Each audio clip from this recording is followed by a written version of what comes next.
Bismillahirrahmanirrahim. Assalamualaikum warahmatullahi wabarakatuh.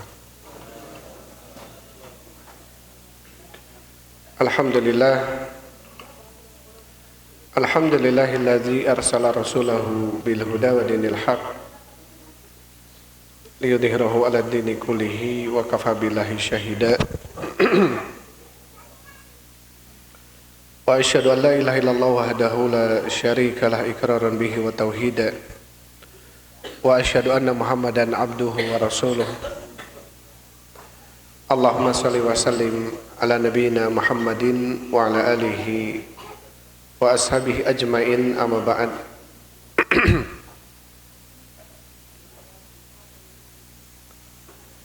Ikhwan wa akhwati fillah, habibakumullah.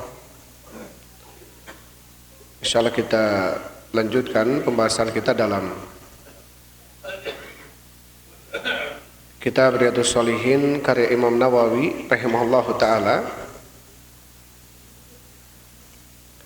Terakhir kita sampai ke kitab Adabi Qiraatil Quran, etika di dalam membaca Al-Quran.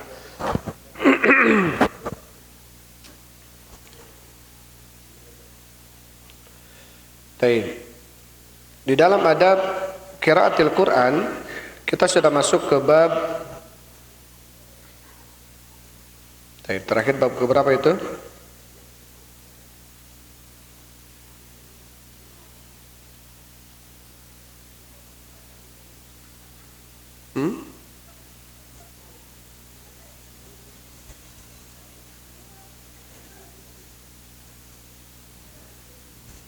Bab keberapa? Terakhir ya. Hadis Abu Hurairah ya, tentang pencuri sedekah. Ketika Rasulullah SAW beliau memberikan tugas kepada Abu Hurairah, semoga Allah meridainya, untuk menjaga harta sedekah. Dan sedekah yang dimaksud adalah sedekatul fitri ya, zakat fitri, zakat fitrah.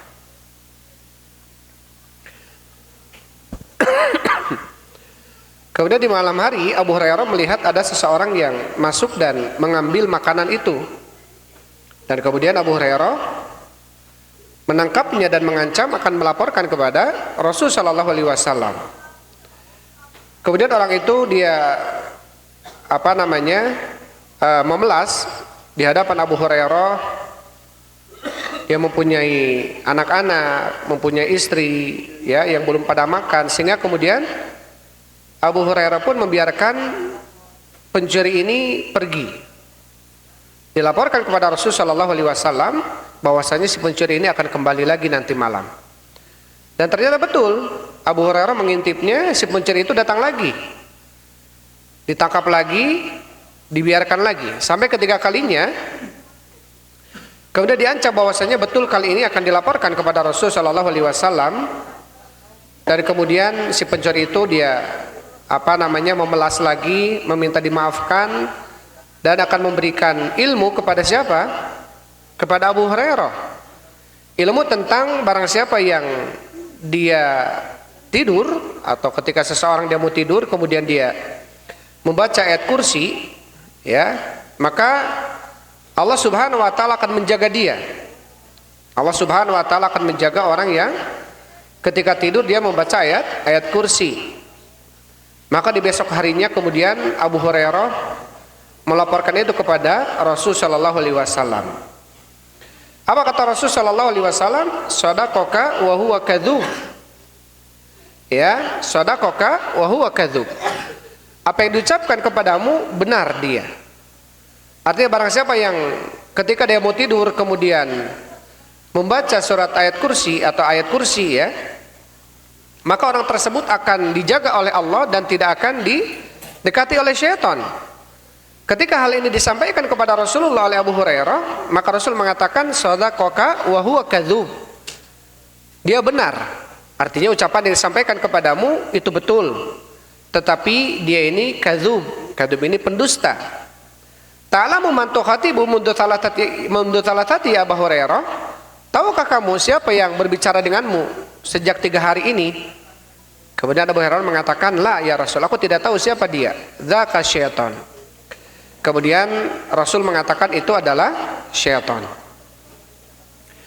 Kemarin sudah diambil beberapa faidah ya dari hadis yang disampaikan ini oleh Syekh Utsaimin rahimahullah tentang bolehnya apa? Yang pertama kemarin bolehnya seseorang menitipkan zakat, tentunya zakat fitrah itu kepada pemimpin, kepada apa namanya wakilnya, wakil tempat gitu ya, atau kepada sebuah lembaga tertentu, baik DKM, kita nitipkan zakat fitrah itu tidak mengapa.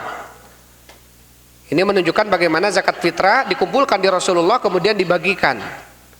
Tetapi tentunya asal hukumnya seseorang memberikan zakat fitrah itu, dia boleh memberikan, dia melihat tetangga dia kekurangan, saya zakatnya mau ke tetanggain, itu tidak mengapa. Tidak dikumpulkan di lembaga juga tidak mengapa. Tapi kalau mau mengumpulkan di lembaga dan lembaga itu dianggap amanah oleh kita, silakan. Itu yang pertama. Yang kedua, di dalam faidah yang diambil dari hadis yang terjadi percakapan antara Rasulullah dengan antara Abu Hurairah dengan syaitan tadi, kata Syekh Utsaimin tentang bolehnya seseorang yang diberikan tugas melakukan sesuatu itu tanpa sepengetahuan pemberi tugas. Ya, karena di sini Abu Hurairah membiarkan si pencuri ini untuk mengambil makanannya karena memang dia mengeluh istri dan keluarganya belum makan. Karena tentu bentuk belas kasihan dari Abu Hurairah sehingga Abu Hurairah melepaskannya tanpa diizinkan oleh Rasulullah. Ini menunjukkan bolehnya ya disebutkan jawazu tasarrufil wakil, bolehnya melakukan sesuatu ya si petugas ini tanpa sepengetahuan yang memberikan tugas. Idza wafaqa ala dzalikal muwakkil, apabila dia tahu si pemberi tugas ini dia tidak akan marah tentang itu karena perkaranya kecil. Ya, karena perkaranya kecil. Sebagaimana Abu Hurairah tentu dia membiarkan si pencuri sedekah ini mengambil hartanya, tentu harta yang memang hanya cukup dikonsumsi oleh dia dan keluarganya saja, berarti ini perkara yang ringan, yang kecil. Tapi kalau lebih dari kebutuhan maka tentu tidak boleh ya, harus ada yang memberikan izin. Yang memberikan izin salah satunya adalah yang memberikan tugasnya, izin dari atasan gitu ya. Baik. Kemudian yang ketiga dari faedah yang disampaikan oleh Syekh Utsaimin, hadis yang percakapan antara Abu Hurairah dengan syaitan, anna syaitana qad yatamatsalu bi suratil insan. Syaitan itu kadang-kadang dia bisa berubah berwujud manusia. Ya, syaitan itu. Bahkan syaitan dia bisa berubah berwujud hewan, seperti anjing, seperti ular, ya, seperti yang itu sudah kita bahas. Baik. Ini sudah kita bahas ya. Kemudian, Waalaikumsalam. Yang keempat, wa fi hadzal hadithi aidan minal fawaidi, dan di dalam hadis ini juga ada faidah, yaitu apa? Annahu yajuzu taqdimu zakatil fitri qoblal id. Ya, hadis ini menunjukkan tentang bolehnya mengeluarkan zakat fitrah itu sebelum hari Id. Walau bi aktsari min yaumain, walaupun pengeluarannya itu lebih dari 2 hari. Idza kana tadfa'u ila waliil amri, apabila dia menyerahkan itu kepada waliul amr. Ya, kepada pemimpin, kepada lembaga tertentu, ke DKM. DKM misalkan seminggu sebelum Id sudah buka penerimaan zakat fitrah. Itu boleh. Kita mau ngasih aja sekarang, takutnya nanti lupa. Tapi tetap lembaga tersebut dia memberikan kepada fakir miskinnya itu harus apa? Qabla an yughadiru, sebelum mereka pergi kemana? Ke tempat sholat. Ya, artinya sebelum sholat Id. Bisa setelah subuh langsung dibagikan, itu afdal. Bisa di malam harinya. Bisa di malam harinya. Tentu afdalnya adalah setelah subuh. Kalau memang bisa dilakukan tanpa kemudian tercecer gitu ya.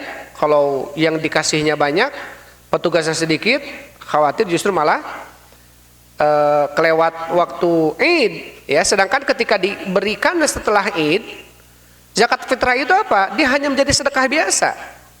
Harus diberikannya sebelum sholat Id. Ada sebagian yang kemudian membagikannya itu di malam hari, ya, di malam hari sampai kadang-kadang begadang gitu ya.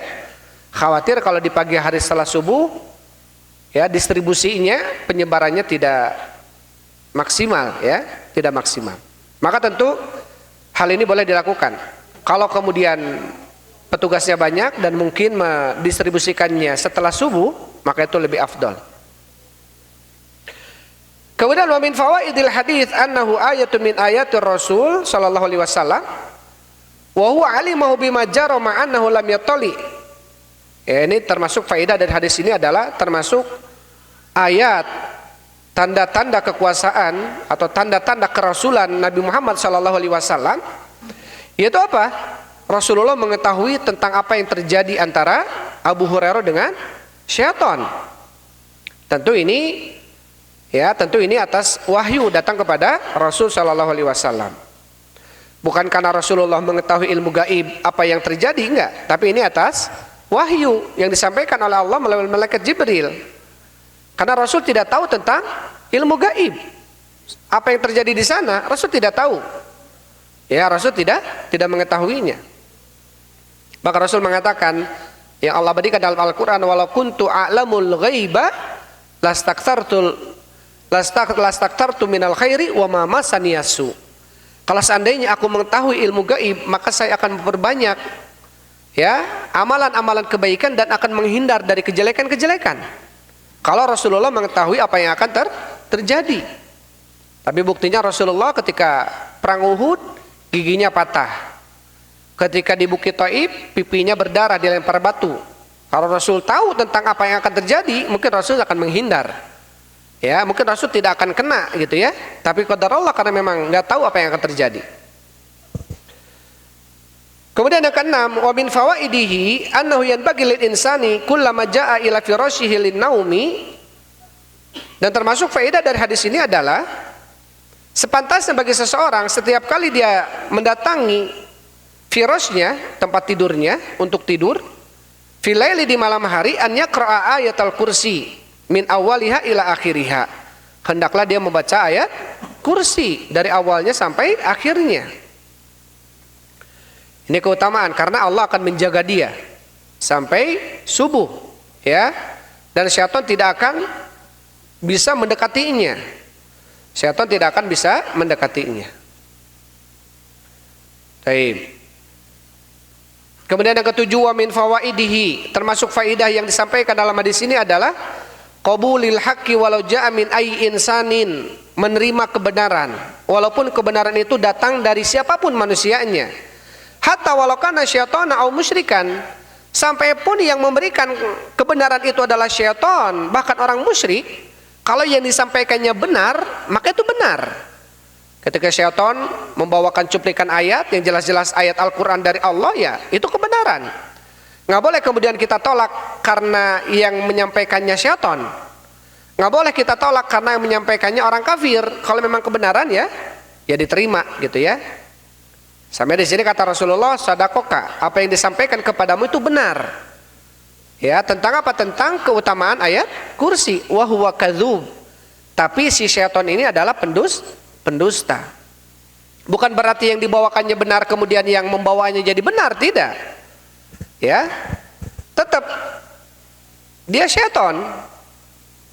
Ya, dia syaitan, tetap tidak berubah dia menjadi malaikat ketika membawa sesuatu yang benar. Hatta walau kana Yahudiyan atau Nasranian, sampai orang yang membawa kebenaran itu adalah orang Yahudi, orang Nasrani. Fa innallaha qabilal haq minal musyrikin. Sesungguhnya Allah menerima kebenaran dari orang-orang musyrikin. Wan nabiyyu qabilal haq minal yahudi, dan Nabi menerima kebenaran dari orang Yahudi. Wa aqarral haqqa minasyaiton, dan Nabi SAW membenarkan kebenaran yang dibawa oleh syaitan yang disampaikan kepada siapa? Abu Hurairah. Baik. Ketika orang-orang Yahudi ada seorang pendeta Yahudi, ulama Yahudi, Dia kemudian apa? Dia mengatakan sesungguhnya inna najidu anna Allah yaj'alu samawati ala isbi wal ardina ala isbi wasyajaru ala isbi. Kami mendapatkan, kata orang ulama Yahudi, sesungguhnya Allah menjadikan langit-langit itu di atas telunjuknya, bumi-bumi juga, pohon-pohon juga di atas telunjuknya. Dan kemudian menyebutkan hadis yang sempurna. Ketika mendengar orang Yahudi ini berbicara seperti ini, Nabi apa? Tertawa sampai nampak gigi gerahamnya. Menunjukkan apa? Menunjukkan membenarkan ucapan orang Yahudi ini. Kemudian Nabi membawakan ayat dalam surat Zumar ayat 67, wa ma qadarullaha haqqa qadri wal ardu jami'an qabdatuhu yaumal qiyamah was samawati matwiyatun biyamini. Dan tidaklah mereka menghargai Allah dengan sebenar-benar penghargaan, memuliakan Allah dengan sebenar-benar pemuliaan, dan bumi seluruhnya aku pegang, kata Allah, aku genggam, kata Allah, pada hari kiamat, dan langit-langit dilipat dengan tangan kanannya. Ayat ini dibawakan oleh Rasulullah membenarkan ucapan orang Yahudi tadi. Tapi banyak dalil menunjukkan tentang apa? Tentang kebenaran dari manapun datangnya, maka kita harus menerima. Dari anak kecil, ya, bahkan dari musuh kita, kalau itu adalah kebenaran, maka harus kita terima. Kita terima. Karena apa? Karena termasuk kesombongan adalah apa? Batalul haq wa ghamtun nas, kata Rasul. Termasuk kesombongan adalah ketika seseorang dia menolak kebenaran dan meremehkan manusia. Mentang-mentang yang menyampaikan itu adalah anak yang lebih kecil darinya, gengsi dia menerima itu. Akhirnya apa? Dia menolak apa yang disampaikan, padahal yang disampaikannya adalah kebenaran misalkan. Padahal yang disampaikannya adalah ayat Al-Qur'an atau hadis Rasul sallallahu alaihi wasallam. Ya. Wala yajrimannakum syana'anu ala qaumin, janganlah sampai kemudian apa kebencian kalian terhadap satu kaum membuat kalian tidak berlaku adil. I'dilu huwa aqrabu littaqwa. Berbuat adillah karena adil lebih dekat kepada ketakwaan. Baik, ini tentu tentang apa pentingnya kita mengedepankan al-haq, ya. Undur ma qala wala tandur man qala. Lihatlah apa yang diucapkan. Jangan kau lihat siapa yang mengucapkannya.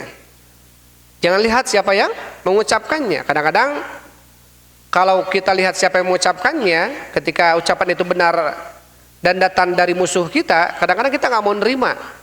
Ya, kadang-kadang nggak mau nerima. Tentu penting seseorang untuk apa? Untuk insaf, ya, dalam hal ini. Tapi bukan berarti ketika pelaku syirik, orang munafik, orang kafir atau syaitan ketika membawa kebenaran yang jelas-jelas itu benar, membuat dia jadi benar, tidak. Maksudnya di sini adalah kitanya harus menerima itu. Ya, yang jelas itu adalah misalkan yang dibawakan ayat Al-Qur'an, ya harus tunduk kepada ayat atau hadis yang sahih misalkan. Maka kita harus menerima.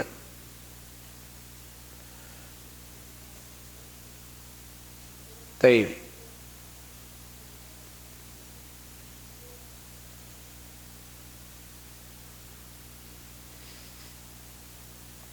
Kita masuk ke hadis setelahnya, ya. Baik, sekarang kita masuk ke hadis yang ke-13. Masuk ke hadis yang ke-13.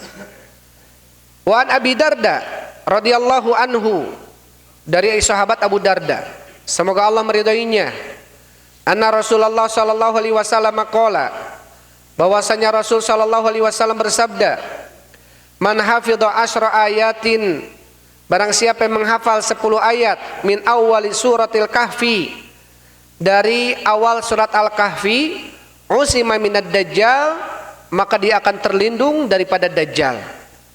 Wa fi riwayatin, dan di dalam riwayat, min akhir suratil kahfi, 10 ayat dari akhir surat Al-Kahfi, rawahu Muslim. Hadis ini diriwayatkan oleh Imam Muslim. Baik, ini tentang keutamaan ayat-ayat yang khusus, ya, dan perlu kita hafal. Seperti surat Al-Fatihah karena umul kitab, ayat kursi, muawwidzatain, ya, atau akhir surat Baqarah, kemudian 10 ayat surat Al-Kahfi yang pertama dan yang terakhir. Keutamaan-keutamanya jelas, ya. Tentu ada surat-surat yang mempunyai keutamaan, tentang masalah ayat, masalah surat yang di dalamnya ada keutamaan, maka tentu harus hadis yang berbicara masalah ini adalah hadis yang betul-betul sahih. Karena banyak yang kemudian apa?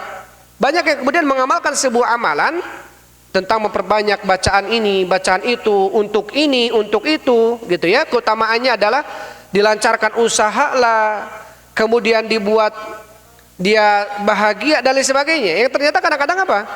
Kadang-kadang nggak ada dalilnya. Atau ketika ada dalilnya, ternyata dalilnya salah. Atau bukan salah, ada hadisnya yang maudhu, hadisnya palsu. Ada hadisnya yang dhaifun jiddan, lemah sekali gitu ya. Maka tentu di dalam di dalam menghafal ayat-ayat, walaupun tentu keutamaan ayat-ayat tentu mempunyai namanya Al-Quran, kalamullah, semuanya utama. Ya, semuanya utama. Tetapi ketika meyakini sesuatu, baca surat ini bisa begini, baca surat itu bisa begitu, itu harus ada dalilnya. Ya, nggak boleh ngarang. Harus ada yang menyampaikannya. Siapa? Kalau nggak Allah dalam Al-Qur'annya, atau nggak Rasulullah dalam hadisnya. Karena yang tahu tentang ayat ini akan begini, keutamanya akan begitu, keutamaannya ya Allah dan Rasul. Tentu wahyu dari Allah kepada Rasulnya. Sehingga tidak kemudian seseorang dia sembarangan di dalam mengambil keutamaan ayat atau surat-surat tertentu kalau belum jelas dalilnya. Ya, maka dalam hal ini harus jelas ya dalilnya. Tentang keutamaan menghafal surat Al-Kahfi 10 ayat yang pertama dan 10 ayat terakhir, dan keutamanya adalah dihindari atau dijaga dari fitnah Dajjal. Tentu ini hadisnya riwayat Muslim. Sedangkan riwayat Muslim hadis yang sepakat para ulama ya tentang keabsahan atau kesahihan hadis ini. Kemudian dikatakan oleh Syekh Utsaimin rahimahullahu taala, beliau mengatakan, penulis Imam Nawawi rahimahullahu taala menyebutkan dan memaparkan hadis-hadis di dalam bab anjuran menghafal surat-surat dan ayat-ayat yang tertentu dalam Al-Qur'an. Dan juga di dalamnya ada yang berkaitan dengan masalah surat Al-Kahfi dan surat Al-Fatihah dan akhir surat Al-Baqarah. Ya, adapun yang pertama kata Syekh Utsaimin, Nabi SAW mengabarkan kepada kita bahwasanya barang siapa yang menghafalkan 10 ayat dari surat Al-Kahfi atau 10 ayat dari terakhirnya, maka dia akan dijaga dari Dajjal. Dia akan dihindari dari fitnah Dajjal. Wad Dajjalu rajulun kafirun, dan Dajjal itu adalah seseorang yang kafir. Yub'atu fi akhir zaman, dia diutus nanti yaitu di akhir zaman. Walaupun sebagian mengatakan sekarang sudah ada Dajjal itu, tapi keluarnya nanti akan ada di akhir zaman. Ya da'i nubuwata awalan, dia yang pertama dia akan mengaku dirinya sebagai nabi. Ya, kemudian tsumma yada'i annahu ilah. Kemudian setelah itu dia akan mengaku dirinya sebagai Tuhan. Waliyadzubillah. Wa fitnatuhu a'dhamu fitnatan kanat alal ardi. Syekh Utsaimin mengatakan, dan fitnah Dajjal ini adalah fitnah yang paling besar yang ada di muka bumi ini. Dari mulai diciptakannya Nabi Adam sampai nanti hari kiamat, tidak ada fitnah yang paling besar dibanding fitnahnya siapa? Fitnah Dajjal. Sebagaimana Nabi SAW beliau mengatakan, in yakhruju ana fikum fa ana hajjijuhu dunakum. Apabila dia keluar Dajjal ini dan aku berada di antara kalian, maka saya adalah orang yang akan menjaga kalian. Wa in yakhruj walastu fikum, dan apabila dia keluar dan aku tidak berada dengan kalian, kata Rasul, famruun hajiju nafsahu, maka seseorang dia akan membentengi dirinya sendiri. Wallahu khalifati ala kulli muslim, dan Allah Subhanahu wa taala adalah penggantiku bagi setiap orang-orang muslim. Jadi kalau keberadaan Rasul masih ada Rasulullah, maka Dajjal itu akan dihalangi oleh Rasulullah. Tapi ketika Dajjal itu datang dan saya tidak ada, maka seseoranglah dia harus menjaga dirinya. Dan Allah yang akan menggantikanku untuk menjaga orang muslim. Maka tentu ini menunjukkan tentang pentingnya salah satu untuk menunaikan syariat-syariatnya, syariat Allah Subhanahu wa taala. Sunnah-sunnah Nabi kita sallallahu alaihi wasallam agar kita terjaga. Salah satunya kita upayakan menghafal surat Al-Kahfi, ya, menghafal surat Al-Kahfi. Saking dahsyatnya fitnah Dajjal ini, dalam sebuah hadis Rasul mengatakan, "Ma min nabiyyin illa andara ummatahu min fitnatid Dajjal." Tidak ada seorang nabi pun kecuali dia akan memperingatkan umatnya dari bahayanya Dajjal. Jadi nabi-nabi sebelum Nabi Muhammad pun sama memperingatkan bahaya Dajjal, tentang bahayanya Dajjal, sama. Menunjukkan apa? Menunjukkan Dajjal ini fitnahnya sangat besar. Ya. Dajjal ini fitnahnya sangat besar.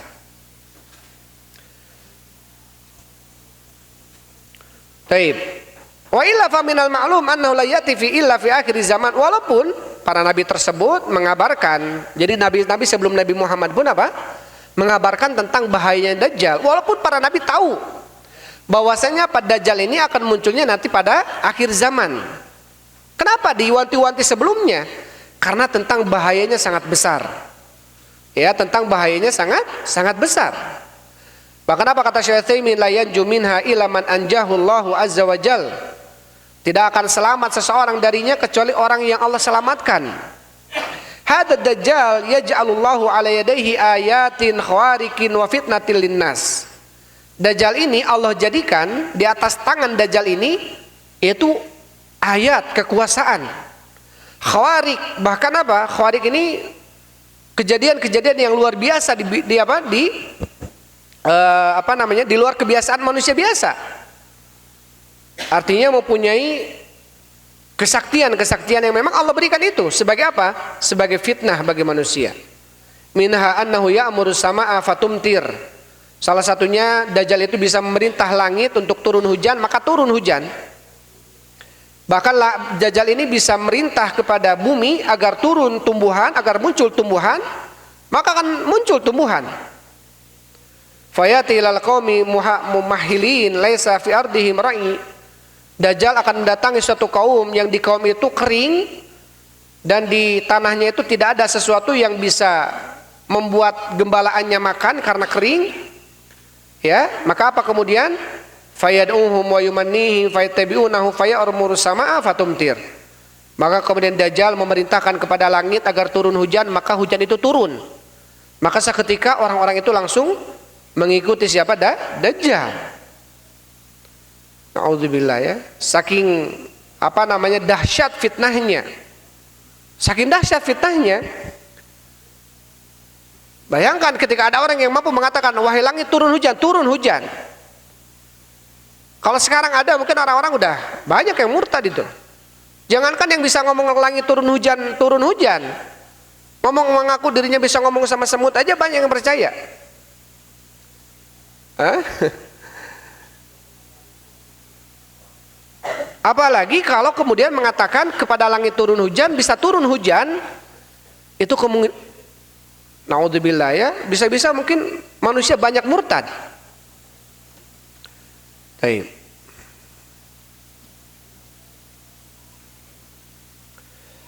Maka senantiasa kita meminta kepada Allah Subhanahu wa taala, ya, dalam akhir syarat kita untuk berlindung dari 4 perkara, min fitnatil mahya wal mamat, ya, wa min fitnatil adabil qabri wa min fitnatil masihid dajjal. Fitnah kehidupan, fitnah kematian, kemudian fitnah azab kubur, dan juga apa? Fitnahnya masihid dajjal. Dikatakan oleh Syekh Utsaimin rahimahullah, tentu diambil dalam sebuah hadis, ya. Wa hadad dajjal wal iyadu billah, wa hadad dajjal bima akhbar Nabi sallallahu alaihi wasallam, sebagaimana yang dikabarkan oleh Rasulullah, min anna hadzal rajula maktubun baina ainihi kafaro. Ya, orang ini, Dajjal ini, tertulis di antara 2 matanya itu kafaro, kafir. Yaqra'uha kullu mu'min. Bahkan akan mampu membacanya orang yang beriman. Hatta la yastati'u qira'ah, walaupun orang beriman ini dia nggak bisa baca. Dia beriman walaupun nggak bisa baca, dia mampu membaca, oh ini Dajjal. Tulisan antara dua matanya ini adalah kafaro. Jadi Dajjal ini makhluk manusia yang punya dua mata, hanya satu matanya ainun tofiatun, mata satunya pecak. Bukan mata satu di tengah. Pernah tersebar beberapa tahun ke belakang di daerah Israel ada yang lahir bayi matanya satu di tengah gitu ya. Wah, rame itu Dajjal udah keluar, Dajjal udah keluar. Ya. Padahal dalam sebuah riwayat hadis, siapa yang meriwayatkan Muslim itu?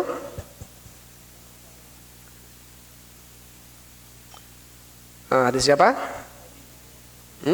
Tamim Ad-Dari. Hadis Tamim Ad-Dari. Ketika itu perahu yang dipakainya kemudian terombang-ambing dan singgah di sebuah tempat. Sebagian mengatakan tempatnya itu antara Yaman dengan Saudi, ada pulau namanya Sokotroh. Sekarang itu namanya Sokotroh. Tapi kalau dulu Allah alam apa? Intinya apa, ketika masuk Tamim Ad-Dari ini disambut oleh sosok makhluk la yu'raf qubuluha wa duburuha. Tidak diketahui mana depannya mana belakangnya, saking penuh dengan bulu gitu ya. Kemudian Tamim Ad-Dari ini dibawa ke sebuah guha, dan di dalam guha itu ada sosok manusia yang sedang dirantai. Ini hadis Muslim. Dikatakan bahwasanya nanti akan datang, Tamim Ad-Dari mendengar bahwasanya sosok Nabi Muhammad di Arab, di Mekah gitu ya. Tamim Ad-Dari rencana mau ke Mekah. Dan diketahui bahwasanya kata ini hadisnya panjang, itu bisa dilihat ya, hadis Tamim Ad-Dari, bahkan riwayat Muslim kalau nggak salah ya. Di sana tentang bagaimana Dajjal itu kemudian memperingatkan bahwasanya Nabi ini ketika keluar maka saya tidak akan lama lagi keluar, saya tidak akan lama lagi bebas. Dan disinyalir itu adalah Dajjal. Jadi Dajjal itu sudah ada ya.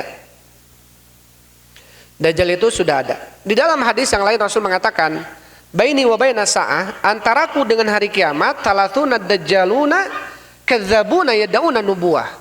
Antaraku dengan hari kiamat, jadi tidak akan terjadi hari kiamat sampai ada dulu Dajjal, 30 Dajjal yang dia mengaku dirinya nabi, pendusta dia.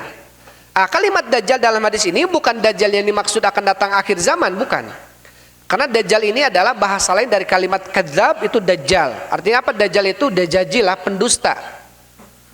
Jadi antaraku dengan hari kiamat, jadi tidak akan tegak hari kiamat sampai ada dulu berapa? 30 orang yang mengaku dirinya nabi. Ya, 30 orang yang mengaku dirinya nabi. Sudah berapa sekarang yang mengaku diri nabi ya? Banyak sekali yang mengaku diri nabi. Mungkin sudah ada 30 ya. Yang mengaku dirinya malakul maut juga ada ya. Yang mengaku diri ada nabi kemarin, nabi di Jawa tuh nabinya namanya nama Jawa lagi.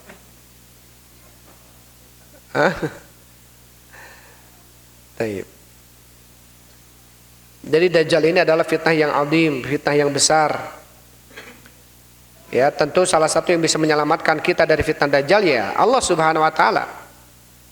Allah Subhanahu wa taala. Salah satunya dengan cara apa? Itu tadi kita berupaya, salah satu penyebabnya menghafal ya surat Al-Kahfi. Dan kita mengamalkan syariat ya, mendekati Allah.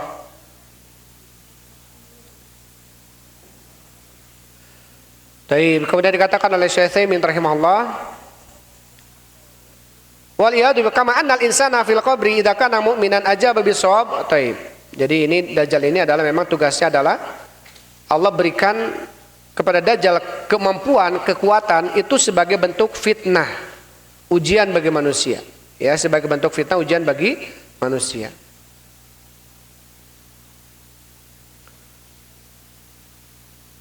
Kemudian kata Syekh Utsaimin, yabqa fil ardi hadad dajjal al-khabitha yabqa fil ardi arba'ina yauman. Dia akan menetap di bumi ini 40 hari. Awalu yaumin kasanatin. Satu hari pertama itu seperti 1 tahun. yakni 12 syahron, yaitu 12 bulan. Satu hari pertamanya seperti 1 tahun, yaitu 12 bulan. Pernah ditanyakan dalam sebuah pertanyaan kepada Syekh Utsaimin ya, tentang terus bagaimana kita mengukur waktu sholat di tahun-tahun itu. Kalau satu harinya seperti 12 bulan, seperti 1 tahun, kita ngukur sholatnya gimana? Dari subuh ke duhurnya, duhur ke asarnya, asar ke maghribnya. Itu kata Syekh Utsaimin ya dikira-kira. Kira-kira dari subuh ke duhur Kita berapa jam sekarang? Nah, itu dikira-kira seperti itu katanya. Ya, karena saking lamanya itu satu hari seperti satu tahun. Wal yaumu tsani, dan hari keduanya kasyahrin, seperti satu bulan. Yaitu 30 hari. Wa tsalitsu kal usbu, hari ketiganya seperti satu minggu. Dan baqiyatul ayyam ka ayyamina, dan hari-hari yang tersisanya itu seperti hari-hari kita. Yabqa hadil muddata tsumma yanzul Isa bin Maryam. Ya, menetap Dajjal itu berkuasa di bumi 40 hari dan kemudian turunlah Nabi Isa alaihissalam. Fayaqtul haddad Dajjal, kemudian Nabi Isa membunuh Dajjal ini. Taib.